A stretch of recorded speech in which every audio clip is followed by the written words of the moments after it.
நடக்கிறான். நம்ம சுருக்கி நடந்தால் அல்லாஹ்வும் சுருக்கி நடக்கிறான். அல்லாஹ்வுக்கு தெரியும் இவருக்கு தேவை இவ்வளவுதான் போதுங்கிறான். அல்லாஹ்வுக்கு தெரியும் இவர் கையெல்லாம் சுருக்க முடியாதுப்பா, இவர் கை விரிஞ்ச கை, விரிச்சு கொடு. இன்னும் ஒரு விஷயத்தை சொல்வார்கள் நபிகள் நாயகம், வயது முதிர்கிற போது நம்ம பிள்ளைங்கள் எல்லாம் தனித்தனியா போயிடுறாங்க, அவங்க வாழ்க்கை. இப்போ எனக்கு என்னுடைய இன்பம் என் துன்பம் அனைத்திலும் என் மனைவி நிற்க வேண்டும், என் மனைவியின் இன்பம் துன்பம் அனைத்திலும் நான் நிற்க வேண்டும். ரசூலுல்லாஹி ஸல்லல்லாஹு அலைஹி வஸல்லம் சொல்வாங்க, ஆயிஷா சக்கராத்து எவ்வளவு கஷ்டம், சக்கராத்து எவ்வளவு கஷ்டம், மௌத்து படுக்க அது வேதனை அதிகமா இருக்கும்.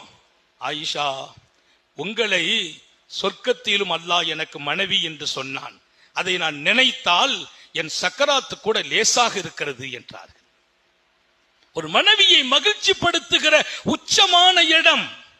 பெருமானார் ஒரு நல்ல நேர்மை மிக்க மனிதர்.